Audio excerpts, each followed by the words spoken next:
আদম আলাহিসাল্লামকে আল্লাহ কি কাজ দিতে যাচ্ছিলেন, কেমন উচ্চ বেতন তিনি পেতে যাচ্ছিলেন, আদম আলাহিসাল্লাম কি পদোন্নতি পেতে যাচ্ছিলেন, যেটা দেখে ইবলিস বলে উঠছিল না না না না না, আমি এই কাজের জন্য বেশি উপযুক্ত। কি ছিল সেই কাজ? আল্লাহ তাআলা কি উদ্দেশ্যে মানুষ সৃষ্টি করেছিলেন? ইবাদতের উদ্দেশ্যে, ঠিক। এবং আদম আলাহিসাল্লামকে বলা হয়েছিল ইন্নী জাইলুন ফিল আরদি খলিফা। আল্লাহ ওনাকে কোথায় ন্যস্ত করেছিলেন? পৃথিবীতে। এবং এটা কি ছিল? আল্লাহর কাজ করার দায়িত্ব। এটা একটা ধর্মীয় উপাধি। আরো সহজভাবে যদি বলি, আদম আলাহিসাল্লামকে ধর্মীয় সম্মাননা দেওয়া হয়েছিল, দুনিয়াবী সম্মান না। উনাকে কোনো উচ্চ বেতন বা বিলাস বাড়ি দেওয়া হয়নি, ওনাকে ধর্মীয় মর্যাদা দেওয়া হয়েছিল। তাই আপনি যদি এই বিষয়টা নিয়ে ভাবেন তাহলে কিছুটা অবাক হবেন। ইবলিস এক ধর্মীয় মর্যাদার কারণে আদম আলাহিসাল্লামকে হিংসা করেছিল, তার ইগো প্রকাশ পেয়ে গিয়েছিল। কারণ সে মনে করেছিল আল্লাহর দ্বীনের কাজ করার জন্য আদমের চেয়ে সে বেশি যোগ্য, দ্বীনের কাজ করার জন্য আমি বেশি যোগ্য। এবং এই অহংকার প্রকাশ পেয়ে যায় যখন কেউ দাবি করে যে মসজিদের সভাপতি হওয়ার জন্য আমি বেশি উপযুক্ত, সভাপতি পদের জন্য আমি বেশি উপযুক্ত। তাকে কেন বেছে নেওয়া হলো? কেন তাকে এই কাজ দেওয়া হলো? কেন আমাকে নেওয়া হলো না? এটা একটা ধর্মীয় কাজ। সভাপতি হলে আপনাকে টাকা দেওয়া হবে না, মসজিদ পরিচালনার জন্য তো আপনাকে নতুন গাড়ি দেওয়া হবে না। কিন্তু তারপরও আমেরিকা জুড়ে আমরা দেখতে পাই কিসের জন্য মানুষ জান দিয়ে লড়ে যাচ্ছে? ধর্মীয় খেতাবের জন্য। মসজিদ পরিচালনা কে থাকবে? কার কথা শোনা হবে? কিন্তু কেন? এই রোগের সূচনা কোথায় হয়েছিল? সেই কাহিনী যথেষ্ট পুরানো। এই রোগের ভাইরাস ইবলিসের থেকে শুরু হয়েছিল। সে ওই ধর্মীয় কর্তৃত্ব চেয়েছিল। মূল বিষয় হচ্ছে এটা এক প্রকার অসুখ, এবং এটা যদি কারো মাঝে থাকে তাহলে তার সেটা অতি সত্বর চিহ্নিত হওয়া উচিত। যখন আপনার মনে হয় ভাগ্যিস আমি ছিলাম, না থাকলে এই মানুষদের একদম বিপদে চলে যেতে হতো, এদের সঠিক পথ দেখানোর জন্য অন্তত আমি আছি, যদি এটা আপনার মনোভাব হয়, আপনি ভয়ঙ্কর সমস্যায় আক্রান্ত। সত্যি আপনি ভীষণ সমস্যায় আছেন। কারণ আপনি ভাবছেন এই দিন কার উপর নির্ভর করে? আপনার উপর। দিনের আমাদেরকে প্রয়োজন নেই। আল্লাহর দিনকে আমাদের প্রয়োজন, কিন্তু আল্লাহর দিনের আমাদেরকে প্রয়োজন নেই। আল্লাহু গানিয়ুন হামিদ। আল্লাহ সুবহানাহু ওয়া তাআলা সমস্ত প্রয়োজন থেকে মুক্ত, তার আমাদেরকে প্রয়োজন নেই। আমাদের নিজেদের আরো বিনয় হওয়া দরকার। আমি এতক্ষণ ধর্মীয় দৃষ্টিকোণ থেকে ইগোর কথা বলছিলাম, কিন্তু পরিবারের মাঝেও দেখা যায় যে আমরা বলছি আমি মারা গেলে এই পরিবার দেখাশোনা কে করবে, কে বিল পরিশোধ করবে, আমি না করলে কে এসব করবে, এমন ভাবনা আপনার মনে আসে, ঠিক। কিন্তু আপনারা জানেন আমাদের মৃত্যু কবে হবে সেটা নির্ধারণ করা আছে। কিন্তু আপনি যতই ভাবুন না কেন যে আমার এত টাকা জমাতে হবে বা অত টাকা জমাতে হবে, আমাকে প্রমোশন পেতে হবে বা ইত্যাদি, আপনি চিন্তা করেন আপনাকে কি কি করতে হবে। কিন্তু যদি আল্লাহ তাআলা ঠিক করেন যে আপনি আজ রাতে মারা যাবেন, তাহলে যা নির্ধারিত তাই হবে। এবং আমি চলে যাওয়ার পর আমার সন্তান, আমার স্ত্রী, আমার স্বামী, যেই হোক না কেন, আল্লাহ তাআলা ইতিমধ্যেই তাদের দেখাশোনা করছেন। এটা কখনোই ভাবা উচিত না যে আমি তাদের দেখাশোনা করছিলাম, আল্লাহ তাআলা তাদের খেয়াল রাখছিলেন। আমি নিজেকে ভোলাচ্ছিলাম এই ভেবে যে সবকিছু আমার উপর নির্ভর করে। কোনো কিছু আমার উপর নির্ভর করে না। কারো ভালো করার ক্ষমতা আমার নেই, সকল ক্ষমতা আল্লাহর। যেহেতু ইগোই মূল সমস্যা, ইগো কোত্থেকে আসে?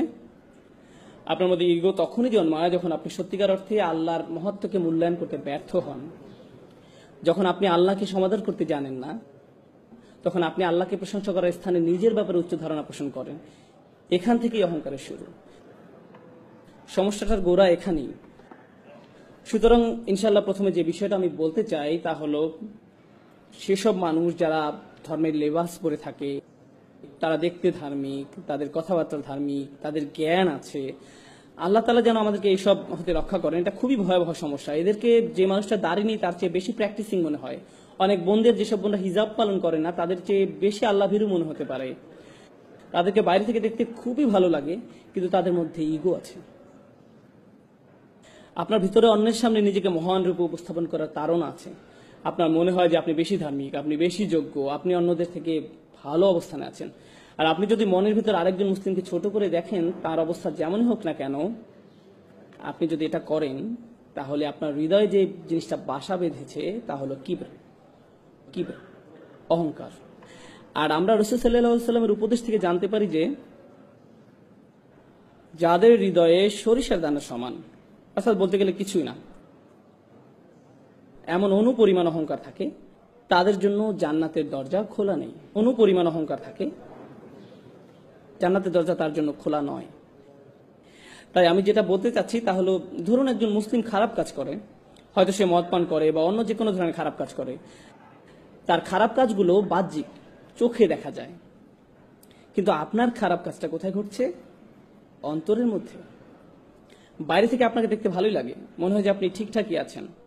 নিঃসন্দেহে সেই লোকটা খারাপ কাজগুলোর কারণে শাস্তিযোগ্য, কিন্তু আপনার অহংকারটাও কি শাস্তিযোগ্য নয়? আর যদিও কেউ তার কাজগুলোকে উপেক্ষা করছে না, কিন্তু যদি তুলনা করা হয় তাহলে আপনার আর তার মধ্যে কার সমস্যা দূর করা বেশি কঠিন? এদিকটা ভেবে দেখুন তো। অহংকার দূর করাটা বেশি কঠিন। কেন? কারণ আপনি একে দেখতেও পান না। সেই মানুষটার মদ পান তো সবাই দেখতে পায়, এ নিয়ে তার সাথে কথা বলা যাবে, কিন্তু আপনার অন্তরের এই ব্যাপারটা সমাধান করা অনেক বেশি কষ্টের, কারণ এটার অবস্থান হৃদয়ের গভীরে, যার একমাত্র ব্যক্তি আপনি অনুধাবন করতে পারেন। অন্য কেউ আপনাকে এটা বলতে পারবে না। যদি এটা থাকে তাহলে আপনার ভেতরে আছে। আর আমি যখন আপনাদের এই ব্যাপারগুলো বলছি, এই সময় আপনার মনে হতে পারে এই মুহূর্তে আমার অহংকারে একজনের কথা মনে পড়ছে, যার এই কথাগুলো শোনা উচিত। অন্য কারো ব্যাপারে চিন্তা করবেন না, তাহলে স্বয়ং আপনার মধ্যেই অহংকারের চিহ্ন আছে। কার কথা আপনার মনে আসা উচিত? আপনার নিজের কথা। ধর্মের নসিহতগুলো সর্বপ্রথম নিজের জন্য প্রযোজ্য, অন্যের জন্য নয়। সর্বপ্রথম কার জন্য প্রযোজ্য? নিজের জন্য। আমরা এতই অন্ধ হয়ে গেছি যে আমরা ভাবি কোরআনের আয়াতগুলো, রাসূল সাল্লাল্লাহু আলাইহি ওয়াসাল্লামের হাদিস বা উপদেশগুলো সব অন্যদের জন্য, নিজের জন্য না। কোনো কিছু শোনার সাথে সাথে অন্যকে বলার জন্য আপনি পেরেশান হয়ে যান। সেগুলো প্রথমে কার মানার কথা ছিল? কার সেগুলো প্রথমে অনুসরণ করার দরকার ছিল? আপনার নিজের। এই ব্যাপারটা আমাদের অবশ্যই মনে রাখতে হবে। আল্লাহর দ্বীনের ক্ষেত্রে আমরা অনেক বেশি স্বার্থপর, আমরা আত্মকেন্দ্রিক, আমরা ধান্দাবাজ হয়ে পড়ি। এই ব্যাপারটা আমাদের অবশ্যই মনে রাখতে হবে। যখন একজন স্বামী স্ত্রীর দায়িত্ব কর্তব্য সম্পর্কে কোনো হাদিস শোনে, তখন সে কি করে? সে তার স্ত্রীকে যেয়ে বলে, এই জানো আজ কি শুনেছি, মনে রেখো। এমনকি পিতামাতাও তাদের সন্তানদের সাথে কোন একটা শোনায়, অবিল ওয়ালিদাইনি ইহসানা, তোমার পিতামাতার সাথে সৎ ব্যবহার করো। এটাকে আত্মসেবা হয়ে যায় না? আমরা কি এখানে নিজের সেবা করতে এসেছি নাকি আল্লাহর দ্বীন পালন করতে এসেছি? এটা পুরো দৃষ্টিভঙ্গি বদলে দেয়। এটা সম্পূর্ণ ভিন্ন দৃষ্টিভঙ্গি। তো এটি প্রথম সমস্যা যা আমি আপনাদের সামনে তুলে ধরতে চেয়েছিলাম। ইগো, যা কেবল আপনি উপলব্ধি করতে পারেন, আর কেউ আপনার জন্য তা করতে পারবে না। যদি আপনার অন্তরের মধ্যে ইগো থাকে, তাহলে বাইরে থেকে যতই ভালো দেখাক না কেন, তার কি মূল্য থাকবে? কারণ আপনার হৃদয়টাই সুস্থ নেই। আর আল্লাহ বলেন, ইল্লামান আতাল্লাহু বিকলবিন সালিম, কিন্তু একমাত্র তারা ব্যতীত যারা সুস্থ অন্তর নিয়ে আল্লাহর কাছে আসবে। তাই আমাদের ভিতরের এই ইগোটাকে ঠিক করতে হবে। দ্বিতীয় পয়েন্টে যাওয়ার আগে আমি আপনাদের কিছু টিপস বলি কিভাবে বুঝবেন যে আপনার মধ্যে ইগো আছে। যদি কেউ আপনাকে কোনো বিষয় শুধরে দেয় আর আপনি খুবই অপমানিত বোধ করেন, আপনার যদি মনে হয় তুমি কিভাবে আমাকে এটা বলতে পারো, নিজেকে কি মনে করো? তার কি এমন যোগ্যতা আছে যে আমার ভুল ধরিয়ে দেয়? এটা যদি আপনার প্রথম প্রতিক্রিয়া হয়, তবে আপনার মধ্যে ইগো সমস্যা আছে। সেই লোকটা যদি ভুলও হয়ে থাকে, তার হয়তো সেটা বলা উচিত হয়নি, তারপরও আপনার প্রাথমিক প্রতিক্রিয়া এমন হবে না যে সে কে এটা আমাকে বলা, বরং আপনার প্রতিক্রিয়া হবে, হয়তো এই মন্তব্যের মধ্যে দিয়ে আল্লাহ আমার নিজের কোনো অনুচিত কাজের দিকে মনোযোগ দিতে বলছেন। আচ্ছা, এটা যদি 100% সত্য নয়, কিন্তু তার কথার মধ্যে সামান্য অংশ কি সত্য? এর মাঝে কি 1% সত্য, 0.5% সঠিক? তার কথার মধ্যে যতটুকু সত্য ততটুকুই আমি গ্রহণ করি। আমার নিজেকে বাঁচাতে হবে। সে কে আমাকে এগুলো বলার? নিজের মধ্যে এমন মানসিকতা গড়ে তুলবেন না। বাজে কথার মধ্যে থেকেও ভালোটুকু বের করে আনুন, আর বাকিটা বাদ দিন। যদি আপনার ভিতরে সব আলোচনা অংশ নেওয়ার তাড়না কাজ করে, যদি আপনার মনে হয় যে আলোচনার মধ্যে যে কোনো ভাবেই নিজের মতামত শোনাতেই হবে, আলোচনা শেষে আপনার মত গ্রহণ না করা হলে যদি আপনি খুবই অপমানিত বোধ করেন, হয়তো আপনি একটা মত দিয়েছেন, অন্যজন আরেকটা মত দিয়েছে, আর শেষে তার মতটাই গ্রহণ করা হয়েছে, আর তখন আপনি রাগান্বিত হয়ে সেখান থেকে চলে গেলেন, তাহলে আপনার ইগো প্রবলেম আছে। বিশেষ করে ধর্ম সম্পর্কিত কোনো ব্যাপারে হতে পারে, কোনো মসজিদে বসে কয়েকজন আলোচনা করছে যে তাদের কি করা উচিত এই ব্যাপারে, সেখানে আপনি আপনার মতামত দিলেন, সাথে অন্যরাও দিল, আর এই আলোচনা আল্লাহ সন্তুষ্টির জন্যই হচ্ছে, তাই না? আপনি মসজিদ বিষয়ে অথবা অন্য কোনো ব্যাপারে যে মতবাদটা দিলেন, সেটা কাকে খুশি করার জন্য? আল্লাহকে খুশি করার জন্য। আপনি তো সেটা নিজের জন্য দেননি। দেখা যাক আমার মতে প্রাধান্য পায় কিনা, এটা তো আপনার লক্ষ্য ছিল না। আর যদি সেজন্যই দিয়ে থাকেন, তাহলে আপনার চিন্তার মধ্যে সমস্যা আছে। তো আপনি যদি প্রকৃতপক্ষে আল্লাহর সন্তুষ্টির জন্য কোনো বিষয়ে আন্তরিক মতামত দেন, তাহলে ইতিমধ্যেই কি আপনার পক্ষে সব লেখা হয়নি? আল্লাহ সন্তুষ্টির জন্য কোনো বিষয়ে আন্তরিক মত দেন, তাহলে কি আপনার জন্য সওয়াব পেয়ে গেলেন না? হ্যাঁ, আল্লাহ আপনাকে আপনার প্রাপ্য পুরস্কার দেবেন। তাই লোকের আপনার মতামত গ্রহণ করুক আর না করুক, আপনি ইতিমধ্যে সওয়াব পেয়ে গেছেন। তাই লোকের আপনার মতামত গ্রহণ করুক আর না করুক, সেটা আপনার কাছে কোনো গুরুত্বপূর্ণ ব্যাপার নয়। কারণ আপনি যে জিনিসটা চেয়েছিলেন তা তো আপনি পেয়ে গেছেন। কিন্তু আপনার নিয়ত যদি আল্লাহ সন্তুষ্ট অর্জন না হয়ে নিজের মতামতের প্রাধান্য হয়, তাহলে আপনি বলবেন, না, আমি আমার মত দিয়েছি যাতে এটাই প্রধান মত হয়, আর সেটা না হওয়াতে আমি অপমানিত বোধ করছি। এভাবে নিজেকে সহজেই যাচাই করা যেতে পারে। অন্যকে আপনার ইগো চেক করতে পারবে না। যদি আপনি কষ্ট পান, তাহলে নিজেকে নিজে প্রশ্ন করুন। এই ব্যাপারগুলো চর্চা করা অনেকটাই কঠিন, তারপর আমাদের নিজেদেরকে যাচাই করা চালিয়ে যেতে হবে। সুতরাং প্রথম সমস্যাটা হলো ইগো, যাদেরকে বাইরে থেকে ধার্মিক মনে হয় কিন্তু ভেতরে নিজেদের অন্য থেকে বড় করে উপস্থাপন করার ধারণা কাজ করে। দ্বিতীয় সমস্যাটাও অনেকটা একই ধরনের। বাইরে থেকে ধার্মিক মনে হয়, বেশ ভালো লাগে, জ্ঞানী মনে হয়, মুখে ভালো কথাও বলে, ভালো পোশাক পরে, সবকিছুই চমৎকার। তাকে দেখে যে কেউ বলবে এই ভাইটা আসলে অসাধারণ একজন মানুষ। কিন্তু ভেতর ভিতরে কি হয় জানেন? প্রথম ক্ষেত্রে নিজের মধ্যে ইগো জন্ম নেয়, আর দ্বিতীয় সমস্যা হলো হৃদয় কঠিন হয়ে পড়ে। তখন আল্লাহর কথা আপনাকে আর নাড়া দেয় না, কোরআন শুনেও আপনি কিছু অনুভব করেন না। অনেক দিন হয়ে গেছে আপনি সালাতে দাঁড়িয়ে কাঁদেন না, আপনার হৃদয়ে কোনো অনুভূতি ছুঁয়ে যায় না। আপনি নিয়মিত এগুলো শুনছেন, কিন্তু আপনার সবসময় মনে হয় আমি তো এগুলো আগে থেকেই জানি, আমার এসব শুনে লাভ নেই, এগুলো তো আমি অনেক আগেই শুনেছি, আমি জানি এরপর কি বলবেন। সালাতে দাঁড়িয়ে আপনি ভাবতে থাকেন ইমাম সাহেবের তেলাওয়াত আরো শুদ্ধ হতে পারতো, তার কলকলাটা আরো ভালো হতে পারতো, তিনি মতটা যথেষ্ট লম্বা করেননি, গুন্নাটা, এসবই আপনার সালাতের মাঝে হচ্ছে। এটা কিসের লক্ষ্য জানেন? আপনার তাজবিদ ভালো, কিন্তু হৃদয় কঠিন। আল্লাহর কালামও কি আপনাকে নাড়া দেওয়ার জন্য যথেষ্ট নয়? সেগুলো শুনেও কি আপনার হৃদয় বিগলিত হয় না? আপনি কেবল সেগুলো কি অবচেতন মনেই শুনে যান?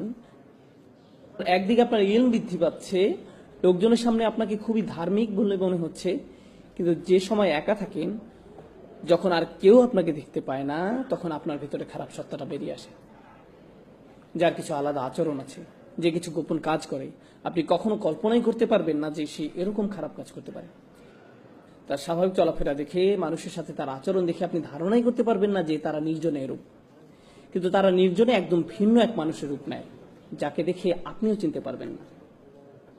তো সেই মানুষের ভেতরে একটা দানব বাস করছে, তার কিছু বাজে সমস্যা আছে, কিন্তু তাকে বাহ্যিক দিক থেকে দেখে একজন মহান ব্যক্তি মনে হয়।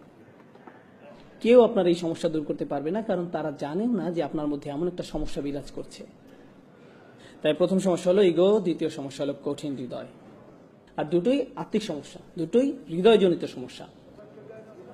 আর এই সমস্যাগুলো কেবল একজনই শনাক্ত করতে পারে। কে সে? আপনি নিজে। ইনশাআল্লাহ শেষের দিকে যে সমস্যাগুলো দূর করার জন্য কিছু টিপস নিয়ে আলোচনা করব। আমি দ্বিতীয় পয়েন্টটা গুছিয়ে আনতে চাই, হৃদয় কঠিন হয়ে পড়ার ব্যাপারে। আল্লাহ তাআলা বলেন, যে একটা আমি শুরুতে তিলাওয়াত করেছিলাম সূরা হাদীদ থেকে, আল্লাহ প্রথমে আহলে কিতাবদের সাথে পড়ে আমাদের সাথে কথা বলছেন।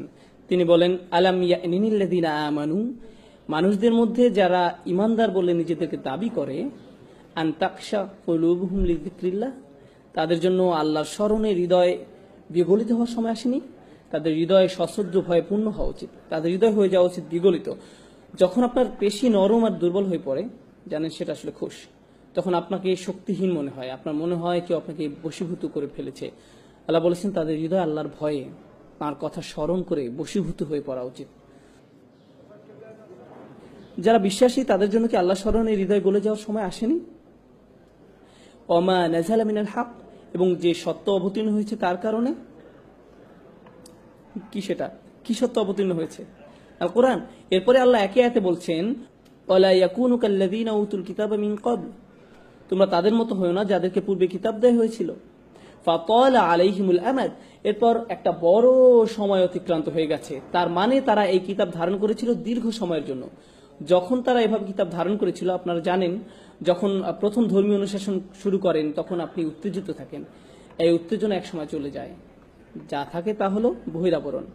ফাকাসাদ কুলুবুহুম, এরপর যা ঘটে তা হলো অন্তর কঠিন হয়ে যায়। একটি দীর্ঘ সময় অতিক্রান্ত হওয়ার পর ধর্মীয় কার্য সম্পাদন একটা রুটিনে পরিণত হয়। এমন কিছু তারা করে যা শুধু করতে হয়, তারা এটা করছে কারণ এটা করতে তারা অভ্যস্ত। কিন্তু এটা আর এমন কিছু নয় যা তাদের হৃদয়কে আলোড়িত করে। তাদের হৃদয় কঠিন হয়ে গেছে। যখন আপনার অন্তর কঠিন হয়ে যায় তখন কলুষিত হওয়ার ভয় আপনার জন্য খুব বেশি।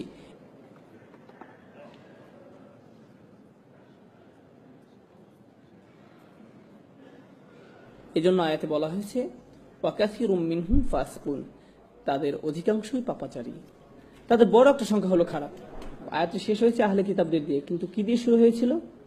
আলাম ইয়ানিল্লাযীনা আমানু। আলোচনাটি আসলে তাদের নিয়ে যারা বিশ্বাস স্থাপন করেছে আর কিভাবে তাদের অন্তর কঠিন হয়ে গেছে।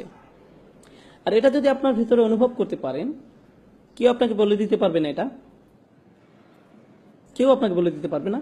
আমি আবার বলছি, আপনার জন্য এটা অনুমান করতে পারবে না। একমাত্র যে এটা ধরতে পারবে সে ব্যক্তি হলো আপনি নিজে, অন্য কেউ নয়। আপনি আল্লাহর সামনে কতটুকু বিনয়ী, আপনি অন্যদের সামনে কতটুকু বিনয়ী, এই বিষয়টা আপনাকে বলে দিতে পারবো না, আমি আপনাকে বলে দিতে পারবো না, একমাত্র আপনিই বলতে পারবেন। আপনি যদি কখনো হতাশায় ভোগেন, আপনি বুঝতে পারবেন যে আপনার অন্তর আসলে কঠিন হয়ে গেছে, আর আপনি নিজে এই সমস্যাটা আপনার মধ্যে বাড়তে দিয়েছেন।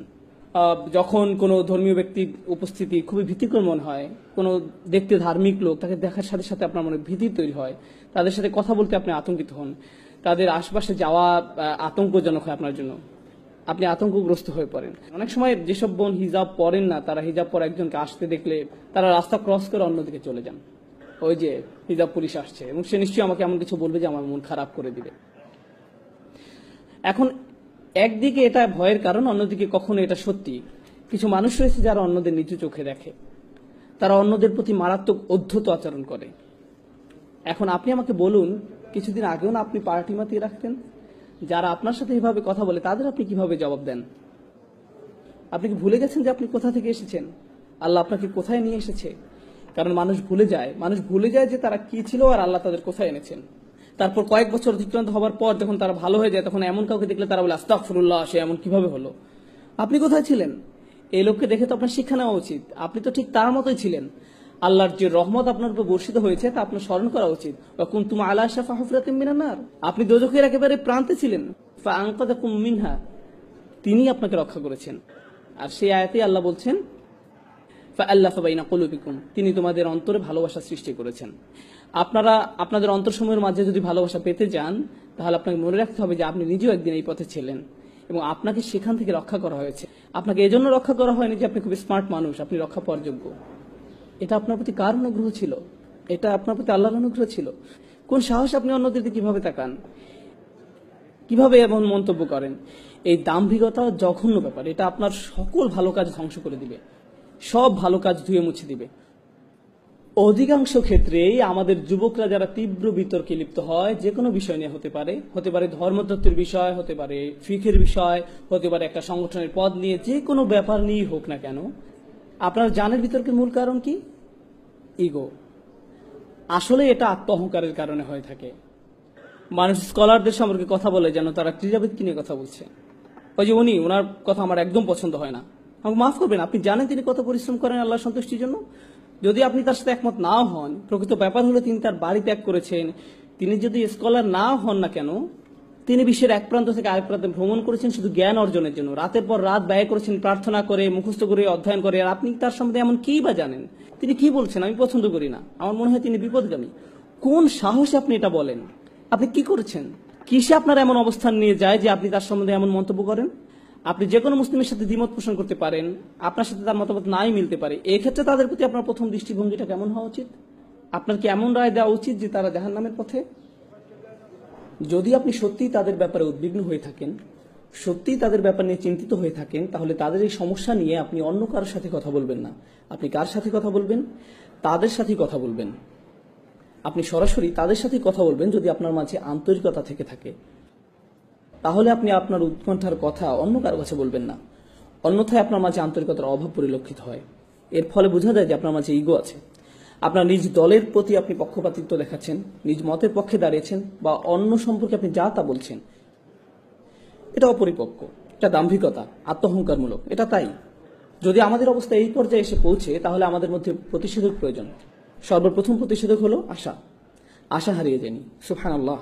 পরবর্তী আয়াতে আল্লাহ চমৎকার করে বলছেন, ইয়ালামু, তোমরা জেনে রাখো, আন্নাল্লাহা ইউহয়িল আরদা বা'দা মাউতিহা, অবশ্যই আল্লাহ ভূভাগকে তার মৃত্যুর পর পুনরুজ্জীবিত করেন। পূর্ববর্তী আয়াতে আল্লাহ অন্তরসমূহ সম্পর্কে কথা বলেছিলেন, আর এখন তিনি কি বিষয়ে কথা বলছেন? ভূপৃষ্ঠকে জীবন দেওয়া সম্পর্কে। আল্লাহ আপনাদের বলছেন যে যেভাবে আল্লাহ পৃথিবী পৃষ্ঠকে জীবন দান করতে পারেন মৃত্যুর পরে, ঠিক সেভাবে আল্লাহ আপনার অন্তরকেও জীবন দান করতে পারেন। আপনার অন্তর পুনরায় কোমল হতে পারে।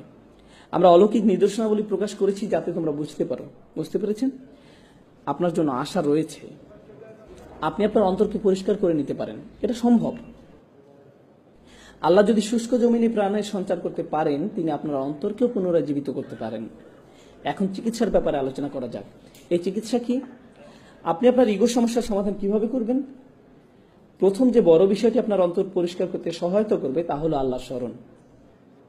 প্রথমে এই বিষয়টি আপনাকে আয়ত্ত করতে হবে। কত ঘন ঘন আপনি আল্লাহকে স্মরণ করেন। আল্লাহকে স্মরণ করা মানে শুধু এইসব কথা বলা নয় যে সুবহানাল্লাহ, আলহামদুলিল্লাহ, আল্লাহু আকবার, লা ইলাহা ইল্লাল্লাহ, এগুলো উচ্চারণ করাই নয়। নিশ্চয়ই এগুলো খুবই গুরুত্বপূর্ণ জিকির, যা আমরা রাসূল সাল্লাল্লাহু আলাইহি ওয়াসাল্লামের সুন্নাহ থেকে জানতে পারি। কিন্তু এই জিকিরগুলো যদি চিন্তাহীন হয়, আপনি যদি এগুলোর অর্থ বা মহত্ব না বুঝেন, এগুলো নিয়ে চিন্তা ভাবনা না করেন, তাহলে এটা জিকির নয়। এতে শুধুমাত্র মুখস্থটা আরেকবার রিভিশন দেওয়া হয়। আলহামদুলিল্লাহ অর্থ হলো সকল কৃতিত্ব, সুনাম, প্রশংসা আল্লাহর জন্য। আল্লাহকে সবকিছুর জন্য প্রশংসা করতে হবে এবং ধন্যবাদ দিতে হবে। ধরুন কখনো আপনার একটা খারাপ দিন গেল, আপনি কি বলবেন? আলহামদুলিল্লাহ। আমি শুধু আল্লাহকে ধন্যবাদ দিই না, তার প্রশংসাও করি। যাই এখন ঘটছে তা অবশ্যই ভালো, এবং এটা এত ভালো যে আমি এর জন্য তার কৃতজ্ঞতা প্রকাশ করি। আর আমি শুধু তার কৃতজ্ঞতা প্রকাশ করি না, আমি তার প্রশংসাও করি। কি দারুণ কাজ তিনি করেছেন। আপনি সমস্যায় পড়া সত্ত্বেও বলেন আলহামদুলিল্লাহ। যখন আপনি এর অর্থ বুঝে বলবেন, তখন এটা অন্য কিছু। এখন আপনি আসলেই আল্লাহকে স্মরণ করছেন। আল্লাহর এই প্রশংসা, আল্লাহকে কৃতিত্ব দিয়ে আপনাকে আপনার নিজ সম্পর্কে শিক্ষা দেয়। কি শিক্ষা দেয়? যখনই কোনো ভালো কাজ আপনি মনে করেন যে আপনি করেছেন, আপনার কি করা উচিত? আলহামদুলিল্লাহ বলা উচিত। আপনি আসলে কাকে এই কাজের কৃতিত্ব দিচ্ছেন? আল্লাহকে। আপনি কোনো বক্তব্য দেওয়ার পর হয়তো কেউ এসে আপনাকে বলল, ভাই দারুণ বক্তব্য দিলেন, আপনি হেসে বলেন আলহামদুলিল্লাহ, আমি জানি ভালো হয়েছে। তাহলে এই আলহামদুলিল্লাহ আসলে আলহামদুলিল্লাহ নয়। এভাবে বলার মাধ্যমে আপনি আপনার নিজের প্রশংসাই করলেন। প্রশংসা পেলে কিভাবে অস্বস্তিতে পড়তে হয় আপনাকে তা শিখতে হবে। প্রশংসা আপনার মাঝে যেন বিনয় নিয়ে আসে। আল্লাহকে কৃতিত্ব দেওয়ার ক্ষেত্রে আপনাকে দ্রুত হতে হবে এবং একই সাথে নিজেকে বিনম্র করতে হবে। ভাই আপনি জানেন না, আপনার এভাবে বলা ঠিক নয়।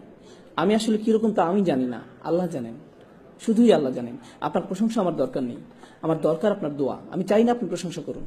পুরো আমি খুবই ভালো এটা আপনি আমাকে বলার দরকার নেই। না, আমি আপনার কাছ থেকে এটা শুনতেও চাই না। এটা আসলে আমাকে সাহায্য করে না, এটা আমার ক্ষতি করে। কারণ কেউ যখন আমার প্রশংসা করে, তখন এটা আমার মাঝে কি জাগিয়ে তোলে? আমার ইগো। আর এটা মানুষের জীবনের সবচেয়ে ভয়ঙ্কর সমস্যা। তাই কেউ অন্য কারো প্রশংসা করার মাধ্যমে তার উপকার করছে না। আর নম্রতা সম্পর্কে শেষ যে বিষয়টি আমি আপনাদের সাথে শেয়ার করতে চাই, সেটা হলো যখন কেউ আপনাকে বাজে কথা বলে বা আপনাকে অপমান করে, এটা আসলে আপনাকে বিনয়ী করতে সাহায্য করে। তারা হয়তো আপনার প্রতি একটা অনুগ্রহ করলো। তারা মনে করতে পারে যে তারা আপনাকে ছোট করতে পেরেছে, কিন্তু এটা হয়তো আল্লাহর তরফ থেকে আপনার জন্য একটা মেসেজ বা একটা উপহার। এর মাধ্যমে আল্লাহ আপনাকে নম্রতা উপহার দিলেন। এই জন্য ইবনে তাইমিয়া রাহমাতুল্লাহ আলাইহি বলতেন, যখন কেউ আমাকে কষ্ট দেয়, আমি মনে করি এটা আল্লাহর পক্ষ থেকে উপহার। তিনি আমাকে নম্রতা শিক্ষা দিচ্ছেন। সুবহানাল্লাহ। এটা একটা ব্যতিক্রম উদাহরণ। এরপর মানুষের উপকার করা শিখুন, শুধুমাত্র আল্লাহর সন্তুষ্টির জন্য। অনেক সময় কেউ কেউ সাধ্যের অতিরিক্ত করে ফেলে। ধার্মিকদের প্রতি এটাই আমার শেষ বক্তব্য, বিশেষ করে তরুণদের জন্য। তারা অনেক কর্মকাণ্ডে অংশ নেয়, তারা সংগঠনে অংশ নেয়, তারা দলে যোগদান করে, তারা মসজিদে যোগদান করে, তারা বিভিন্ন অনুষ্ঠানে যায়, তারা সবসময় কর্মঠ থাকে, তারা ডান বাম করতেই থাকে। এরপর কি ঘটে জানে? তারা ইচ্ছা শক্তি হারিয়ে ফেলে, তারা পুরোপুরি ক্লান্ত হয়ে যায়। যখন তারা পুরোপুরি ক্লান্ত হয়ে যায়, এরপর তারা কখনোই আগের অবস্থায় ফিরে আসতে পারে না। ভারসাম্য রাখুন, ধীরে ধীরে অগ্রসর হন। আপনাকে সপ্তাহের এক ছুটিতেই সব করে ফেলতে হবে না, অথবা গ্রীষ্মের ছুটিতেই সব করতে হবে এমন নয়, বরং ধীরে ধীরে অগ্রসর হন। ইনশাআল্লাহ আপনি গতি ধরে রাখতে পারবেন। এবং যখন আপনি শুধু আল্লাহর জন্যই কোনো কিছু করবেন এবং আপনি হতাশ হয়ে যান না, কোনো ফলাফল হচ্ছে না, এই জন্য উদাহরণ হিসাবে এই অনুষ্ঠানের কথা বলা যাক। আমাকে দাওয়াত দেওয়া হয়েছিল, আমি বলেছিলাম ঠিক আছে আমি রবিবার আসবো। শনিবার রাতে কেন নয়? কারণ তখন এখানে কেউ থাকবে না। জানেন আমার প্রথম মতামত কি ছিল? তো কি হয়েছে? আমি আপনাদের জন্য এখানে আসছি না। আমি কেন আসছি? আর বড় কোনো কারণ আছে। আপনারা আমাকে কিছু দিচ্ছেন না। কে দিচ্ছেন? আল্লাহ, ঠিক। তাই এখানে একজন থাকুক, 100 জন থাকুক, আর কেউ না থাকুক, আমি কি আমার বিনিময়ে পাবো যদি আমার নিয়ত ঠিক থাকে? আমি পেয়েছি যদি আমার নিয়ত ঠিক থেকে থাকে। আপনি কেন এখানে এসেছেন? কারণ আপনার বন্ধু আপনাকে আসতে বলেছে, কারণ আপনাকে আসতে জোর করা হয়েছে, কারণ আপনার গাড়ি এখনো ছাড়ছে না তাই আপনি এখানে আটকে গেছেন, এই জন্য? তাহলে আপনি কিছু অর্জন করতে পারলেন না। কিন্তু আপনার যদি এখানে আসার কারণ থাকে এরকম যে আজ রাতে আমি আল্লাহকে স্মরণ করব, আমি আল্লাহর আরো নিকটবর্তী হব, এমনকি যখন কিছু হচ্ছে না আপনি সেটার অপেক্ষায় আছেন, এই অপেক্ষার সময়টাও আপনার পক্ষে পুণ্য লেখা হচ্ছে। দৃষ্টিভঙ্গির পরিবর্তন করুন, নিয়তের পরিবর্তন করুন, ঠিক আছে? এটা আপনার জীবন ভর অনেক সাহায্য করবে। কারণ আপনি যখন কিছু করেন, যেমন প্রচারপত্র বিলি করছেন, মানুষকে প্রোগ্রামের দাওয়াত দিচ্ছেন, কিন্তু কেউ উপস্থিত হলো না, তখন আপনি মনে মনে বললেন কেউ কিছু শুনতে চায় না, কিন্তু আপনি হতাশ হয়ে পড়বেন না। কারণ কেন? কারণ আপনি প্রচারপত্র বিলি করেছিলেন কি জন্য? কেন আপনি দাওয়াত দিয়েছিলেন? কোথায়, কার কাছে আপনার প্রত্যাশা? আপনার কাজ চেষ্টা করা, ফলাফল তার কাছে। আপনি এই ফলাফলের দায়িত্ব নন। আপনি যখন এটাকে আন্তরিকভাবে মেনে নিতে পারবেন তখন জীবন অনেক সহজ হয়ে যাবে এবং আপনি নিজের প্রতি অনেক সন্তুষ্ট থাকবেন। আপনি হতাশ হয়ে পড়বেন না। কারণ সেখানে মাত্র অল্প কিছু মানুষ, তাদের সংখ্যা আরো বেশি হতে পারতো, হ্যাঁ সেখানে আরো মানুষ থাকতে পারতো, কিন্তু সেটি আল্লাহ হাতে। আমি কি আমার দায়িত্বটুকু পালন করেছি? আমি কি যথেষ্ট চেষ্টা করেছি? নিজেকে শুধু এটাই জিজ্ঞাসা করার আছে, এবং আমার চেষ্টা কি সত্যি আল্লাহর জন্য ছিল কিনা, নিজেকে শুধু এই প্রশ্নটি করার আছে। আমি এসব আলোচনা আনছি কারণ নিয়তে এমন কিছু নয় যে আপনি জীবনে একবার মাত্র করেন। জীবনে একবার আপনি ইচ্ছা পোষণ করেছিলেন যে আপনি আল্লাহ রাস্তায় কাজ করবেন এবং একজন ভালো মুসলিম হবেন। আপনি সেই ইচ্ছা পোষণ করেছিলেন, কিন্তু সেই ইচ্ছাতে মরিচা পড়তে পারে। ফলে আপনাকে বারবার নিয়ত ঠিক করতে হবে, আপনাকে বারবার নিয়ত ঠিক করতে হবে। এবং আপনি জানেন সবাই ভাবছে আপনার ইচ্ছা অনেক শক্তিশালী, কারণ তারা শুধু আপনার বাইরেরটা দেখছে। তারা কি দেখে না? ভেতরেরটা। এবং যেহেতু তারা শুধু বাইরেরটা দেখে, তারা আপনাকে বলবেন আপনি খুবই ভালো একজন মানুষ, এবং আপনি তাদের বিশ্বাসও করা শুরু করবেন, যার ফলে আপনার সমস্যা থেকে আপনার জন্য আরো ভয়াবহ করে তুলছেন। প্রথম প্রতিকার হচ্ছে আল্লাহকে স্মরণ করা। দ্বিতীয় প্রতিকার হচ্ছে উত্তম সঙ্গী খোঁজা, এমন সহচর খোঁজা যারা আপনার চেয়ে উত্তম। তৃতীয় প্রতিকার হচ্ছে গুরুত্বপূর্ণ প্রতিকার, নিজের মুখ বন্ধ রাখতে শেখা। নিজের মুখ বন্ধ রাখতে শেখা। যদি আপনি খুব খারাপ কিছু দেখেন তাহলে একজন মুসলিমকে উপদেশ দেওয়ার নমনীয় পন্থা খুঁজে বের করুন। এভাবে ভাবুন, আমি তাদের যে কথাগুলো বলতে যাচ্ছি সেগুলো কি তাদের ধর্মের প্রতি আরো বিমুখ করে দিবে? অথবা আমার সৌহার্দ্যপূর্ণ নমনীয় পন্থা খুঁজে বের করা উচিত, যা তাদেরকে ধীরে ধীরে ইসলামের মূল বিষয়ের সাথে আপোষ না করে দিনের পথে নিয়ে আসবে। হয়তো তাদের বন্ধুদের পরিবর্তনের মাধ্যমে, দৃশ্যপটের পরিবর্তনের মাধ্যমে, যদি তারা সামান্য একটু উপদেশ শুনতে পায়। আপনি প্রথমেই তাদের আচরণ পরিবর্তন করে চান না। আপনি প্রথমে কি পরিবর্তন করতে চান? তাদের অন্তর। যখন তাদের অন্তর পরিবর্তন হবে তখন ব্যবহার আপনা আপনি পরিবর্তিত হবে। বেশিরভাগ সময় আমরা মানুষের কিসের পিছে ছুটি? আমরা তাদের ব্যবহারের পিছনে ছুটি। আপনি মানুষের ব্যবহার পরিবর্তন করতে পারবেন না, আপনি তাদের শুধু স্মরণ করে দিতে পারবেন এবং আশা করতে পারেন আল্লাহ তাদের অন্তরকে পরিবর্তন করে দিন। আপনার দায়িত্ব স্মরণ করে দেওয়া। ফাদাক্কির। আল্লাহ রসুল মানুষদেরকে আল্লাহর সাথে শিরক করতে দেখেছেন, কুফরি করতে দেখেছেন, এবং আল্লাহ বছরের পর বছর তাকে বলেছেন ফাদাক্কির ইন্না ফাতিদ যিকরা, ফাদাক্কির ইন্না ফাতিদ যিকরা, স্মরণ করিয়ে দাও, স্মরণে উপকারিতা আছে। মহানবী সাল্লাল্লাহু আলাইহি সাল্লাম এই একই ধরনের খুব খারাপ মানুষদের কাছে 10 বছর দাওয়াত দিয়েছেন এবং আল্লাহ বলে গেছেন স্মরণ করিয়ে দাও, এতে কাজ হবে, স্মরণ করিয়ে দাও, এতে উপকার আছে। আপনি কাউকে স্মরণ করে দিলেন, এতে কোনো ফল পাওয়া যায় না। যখন আপনি বলেন আমি তাকে স্মরণ করে দিয়েছিলাম, সে পাত্তাই দেয়নি, তাকে স্মরণ করে দেওয়ার মাঝে কোনো উপকার নেই। নবী সাল্লাল্লাহু আলাইহি সাল্লামের জীবনে দেখুন তিনি কি পরিমাণ স্মরণ করে দিতেন, এবং আল্লাহ বলে যেতেন আপনি হয়তো উপকারিতা দেখতে পাচ্ছেন না, কিন্তু সেখানে উপকারিতা আছে। হ্যাঁ, উপকারিতা আছে। এবং আন্তরিকভাবে মনে করিয়ে দেয়া থেকে উপকারিতা প্রথম কে পাবে? সেই ব্যক্তি যে স্মরণ করিয়ে দেয়। কে প্রথম উপকৃত হচ্ছে? আপনি, কারণ আপনি স্বীকার করে নিয়েছেন যে শব্দগুলো আপনার মুখ থেকে বের হচ্ছে, কিন্তু প্রভাব কোথা থেকে আসবে? আল্লাহ তাআলার পক্ষ থেকে। এবং যদি আপনার কথায় কাজ না হয় তাহলে হয়তো কার মাঝে কিছু সমস্যা আছে, আপনার মাঝে। আপনার প্রথম প্রতিক্রিয়া এমন হওয়া উচিত নয় যে তার মাঝে কিছু সমস্যা আছে, সে আমার কথা শোনে না। এটি প্রথম প্রতিক্রিয়া হওয়া উচিত নয়। আপনি জানেন নবী সাল্লাল্লাহু আলাইহি সাল্লাম যখন মানুষকে উপদেশ দিতেন, দাওয়াত দিতেন, এবং তারা ওনার কথা শুনতো না, তখন ওনার মনে চিন্তা উকি দিত হয়তো আমি আমার দায়িত্ব ঠিকভাবে পালন করতে পারছি না, হয়তো আমি এই কথাগুলো আরো ভালোভাবে বলতে পারতাম। এবং তখন আল্লাহ তাআলা তাকে মনে করে দিতেন না না না, আপনি আপনার দায়িত্ব ঠিকভাবে পালন করেছেন, আপনার যা করার কথা আপনি তাই করেছেন, আপনি শুধু সতর্ক করে যান, আপনি শুধু সতর্ক করে যান, ফলাফল নিয়ে দুশ্চিন্তা করবেন না, আপনার যা করার কথা শুধু তা করে যান। এই লাইনগুলোর সাথে শেষ যে আয়াতটি আমার মাথায় এসেছে, আমার এটি আপনাদের সাথে শেয়ার করা উচিত, কারণ এটি এই ইস্যুর জন্য গুরুত্বপূর্ণ। ইনশাআল্লাহ দুটি আয়াত, একটি সূরা শুরা, সূরা নম্বর 42, এবং আরেকটি আয়াত যেখানে নবী সাল্লাল্লাহু আলাইহি সাল্লামকে উপদেশ দেওয়া হয়েছিল সূরা আলে ইমরান, তার মানে দুটি আয়াত। সূরা শুরা, ওয়ামা তাফাররাকু ইল্লা মিন বাদি মা জাআহুমুল ইলম বাগয়াম বাইনাহুম, তাদের কাছে জ্ঞান আসার পরই তারা পারস্পরিক বিভেদের কারণে মতভেদ করেছে। যতক্ষণ তাদের কাছে জ্ঞান আসেনি ততক্ষণ তারা নিজেদের মাঝে মতভেদ করেনি। তার মানে কারা এখন মতপার্থক্য করছে? জ্ঞানী মানুষেরা। কিসে জ্ঞানী? বিজ্ঞান, পদার্থবিজ্ঞান, রসায়ন, জীববিজ্ঞান, কিসে তারা জ্ঞানী? ধর্মীয় জ্ঞানে, আসমানি কিতাবে জ্ঞানী, সুন্নতে জ্ঞানী। জ্ঞানী হওয়ার পর তারা কি করছে? মতবিরোধে পতিত হচ্ছে। কেন? আল্লাহ তাআলা বলে দিচ্ছেন বাগিয়াম বাইনাহুম, একজন আরেকজনের উপর কর্তৃত্ব করার জিদ থেকে। তাদের এরূপ জিদ থাকে এবং তারা নিজেদের সেরা মনে করতে চায়। এবং কি সেই হাতিয়ার যা তাদের সেরা ভাবায়? ধর্মীয় বিষয়ে জ্ঞান। তারা এই ধর্মীয় জ্ঞানকে এমন একটা মাধ্যম বানিয়ে ফেলে যা দ্বারা তারা নিজেদের গর্ববোধকে আরো বাড়িয়ে তোলে। কি ভয়ানক অপরাধ!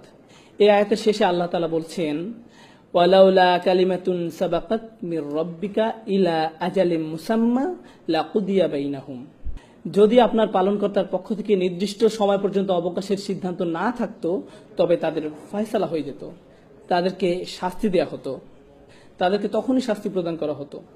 এটি খুবই গুরুতর অপরাধ। এটি খুবই গুরুতর অপরাধ যে তারা তাদের দিনকে মতবিরোধের হাতিয়ার হিসাবে ব্যবহার করছে এবং অহংকার ছাড়া আর অন্য কিছুই তাদের জ্ঞানকে একে অপরের সাথে মতবিরোধের হাতিয়ারে পরিণত করেনি। আল্লাহ তাআলা আমাদেরকে এই মারাত্মক অপরাধ থেকে হেফাজত করুন, বিশেষ করে আমাদের তরুণ প্রজন্মকে। এদেশে তরুণদের যে সংস্কৃতি, আপনারা বল খেলেন, কেউ একজন আপনার সাথে ব্লক করে দেয়, এরপর কি হয়? পরের খেলায় আপনি প্রতিশোধ গ্রহণ করেন, আপনার অবস্থা পুনরায় উদ্ধার করেন, কারণ প্রতিপক্ষ আপনাকে নিয়ে হাসি ঠাট্টা করবে। এই হচ্ছে সংস্কৃতি। আমার বিরুদ্ধে তোমার এত সাহস কিভাবে হয়? এটি শুধুমাত্র খেলা নয়, এটি অহংকারের একটি পরীক্ষা। গাড়ি চালানো অবস্থায় কেউ একজন আপনাকে পেছনে ফেলে দিল, কি আপনাকে ক্রুদ্ধ করে দেবে? তুমি আমাকে তোমার হোন্ডা সিভিক দিয়ে আমার M5 কে পাস করে যাচ্ছ? না না, আমি তোমাকে দেখে নিব, আমি তোমাকে আমার ক্ষমতা এক্ষুনি দেখিয়ে ছাড়বো, আমি গ্যাস প্যাডেল 4 পর্যন্ত চাপ দিয়ে তোমাকে দেখিয়ে দেব কিভাবে কি করতে হয়। এসব কিসের বহিঃপ্রকাশ? অহংকার। এই সমাজে প্রতিনিয়ত আমাদের জানানো হচ্ছে তোমরা অহংকার বৃদ্ধি করো সবকিছু তোমাকে নিয়ে। যে গান লেখা হয় বা গাওয়া হয়, যেমন আমার চেইন, আমার হ্যাট, আমার জুতা, আমার মোজা, যেটাই হোক সবকিছুতে আমি আমি আমি। তুমি আমাকে ছুঁতে পারবে না, আমার দিকে তাকাতে পারবে না, আমার চোখের দিকে তাকাবে না, আমি তোমার এই করব, এরপর আমি এই করব। এসবের মানে কি? এসব কি তাৎপর্য বহন করে? অহংকার। নিজের মধ্যে অহংকারকে উস্কে দেয়, নিজের উপাসনা করা। এটা ঠিক তাই, আসলে এই ইগো আত্মপূজার দিকে ধাবিত করে। এবং এই দিন শুধুমাত্র তাদের জন্য একটি দিন যারা আল্লাহর সামনে নিজেকে নত করে দেয়। তার মানে এই আয়াতটি খুব খুব গুরুত্বপূর্ণ। সূরা আল ইমরান এর শেষ আয়াত। বিশেষ করে যারা নেতৃত্বস্থানীয় অবস্থানে আছেন, আপনাদের মাঝে যাদেরকে অন্যরা অনুসরণ করে, যারা জানে অথবা এমনকি ভাবে যে সে অন্যদের চেয়ে বেশি জানে, আল্লাহ রাসূল সাল্লাল্লাহু আলাইহি সাল্লামকে বলছেন, ফাবিমা রাহমাতিম মিনাল্লাহি লিনতা লাহুম ওয়ালাউ কুনতা ফাযযান গালিযাল কলব লানফাদ্দু মিন হাওলিক। আল্লাহর বিশেষ দয়া ও অনুগ্রহের কারণে আপনি নবী সাল্লাল্লাহু আলাইহি সাল্লাম সাহাবীদের প্রতি কোমল।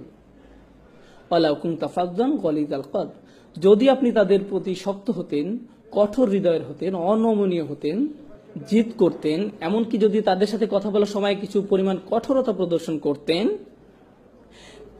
লানফাদ্দু মিন হাওলিক, তারা আপনার থেকে দূরে সরে যেত। তারা কারা? সাহাবারা। আপনার থেকে দূরে পালিয়ে যেত। আপনি কে? রাসূল সাল্লাল্লাহু আলাইহি ওয়াসাল্লাম। চিন্তা করতে পারেন, সাহাবারা রাসূল সাল্লাল্লাহু আলাইহি ওয়াসাল্লাম থেকে দূরে পালিয়ে যেত। আল্লাহ বলেননি আপনি যদি সত্যের পথে না ডাকেন তাহলে তারা পালিয়ে যাবে। আপনি যদি তাদের কোরআন শিক্ষা দেওয়া বন্ধ করে দেন তাহলে তারা পালিয়ে যাবে। আপনি যদি ওহী প্রকাশ না করেন তাহলে তারা পালিয়ে যাবে। রাসূল সাল্লাল্লাহু আলাইহি ওয়াসাল্লাম কি করলে তারা পালিয়ে যাবে? তিনি এখনো কোরআন শিক্ষা দিচ্ছেন, এখনো সত্যের সন্ধান দিচ্ছেন, সবকিছুই ঠিক আছে। শুধুমাত্র কি পরিবর্তনের কথা আয়াতে বলা হয়েছে যা তাদেরকে দূরে সরিয়ে দিবে? যদি তিনি সাহাবীদের প্রতি কঠোর হন, কঠিন হন, এতটুকুই যথেষ্ট, তারা দূরে সরে যাবে। সুবহানাল্লাহ, কি দারুণ শিক্ষা আল্লাহ দিচ্ছেন। আল্লাহ কি দারুণ শিক্ষা রাসূল সাল্লাল্লাহু আলাইহি ওয়াসাল্লামকে দিচ্ছেন। সর্বোৎকৃষ্ট নেতার প্রতি যদি এই শিক্ষা হয়, তাহলে কি আপনার মনে হয় না যে এটি আমাদের জন্য বেশি প্রযোজ্য? এটি অবশ্যই প্রযোজ্য।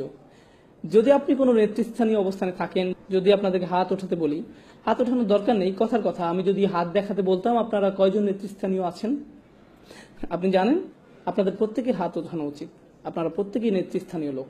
আপনাদের সবার সে অবস্থান আছে যেখান থেকে আপনারা অন্য কাউকে উপদেশ দিতে পারেন, এবং এটি খুবই ভালো। কিন্তু আপনি কিভাবে উপদেশ দিবেন? বিশেষ করে যদি তারা মুসলিম হয়, তাদেরকে ধর্ম থেকে আরো দূরে সরিয়ে নিয়ে যাওয়ার পরিবর্তে আরো ধৈর্যশীল হন। আমি বলছি না কাউকে ভুল কিছু করতে দেখলে তা মেনে নিবেন, যদি হারাম কিছু করতে দেখেন তাহলে বলবেন দেখুন আমি জানি এটি হারাম, আমি আসলে আপনার জন্য উদ্বিগ্ন। এটি বিভিন্নভাবে বলা যায়। এই কাজটি করাতে দোজখে যাবে তুমি জানো, এটা একভাবে বলা। নিজের কাজের জন্য তোমার লজ্জিত হওয়া উচিত, এটা বলার একটা ধরন। ভাই আমি সত্যি তোমার জন্য উদ্বিগ্ন, সিরিয়াসলি তুমি জানো ওটা খারাপ, আর আমি তোমাকে ভালোবাসি, তুমি কেন এটা করছো?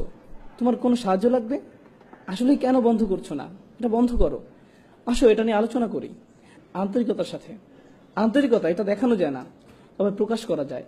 এতে প্রকাশ পায় আপনি আন্তরিক নাকি শুধু ওদের প্রতি আপনার মন্তব্য প্রকাশ করতে চান বা তাদের ছোট করতে চান। এখানে পার্থক্য আছে। আপনি মানুষের সাথে কিভাবে বলেন তার মধ্যে পার্থক্য আছে। আদিল্লাতিন আলাল মুমিনিন, তারা মুসলমানদের প্রতি বিনম্র আচরণ করে। কোরআনে এভাবে বলা আছে, কিন্তু আপনি কিভাবে জানবেন আপনি আন্তরিক কিনা? এ আয়াতে এটা বলা আছে।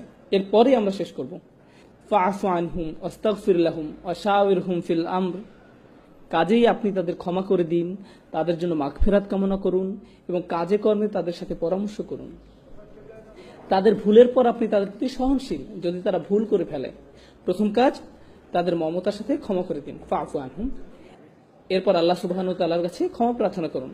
আল্লাহর কাছে ক্ষমা প্রার্থনা মানে এই নয়, ধরুন কোনো ভাই কিছু করলো আর আপনি বললেন এই যাই হোক আল্লাহ তাআলা তোমাকে ক্ষমা করে দিক, এটা ফাস্তাগফির লাহুম নয়। আপনি কখন তাদের জন্য আল্লাহর কাছে ক্ষমা চাইবেন? যখন আপনি নিজের জন্য আল্লাহর কাছে ক্ষমা চাইছেন, নির্জনে। নির্জনে প্রার্থনার মানে কি? আন্তরিকতা, ওটা আন্তরিক, অকৃত্রিম। সবার সামনে যদি বলেন ভাই তুমি অনেক ভুলের মধ্যে আছো, আল্লাহ তাআলা তোমাকে ক্ষমা করুন, আমি তোমার জন্য দোয়া করব, আয়াতে এটা বলা হয়নি। ওটা আসলে কিসের প্রকাশ?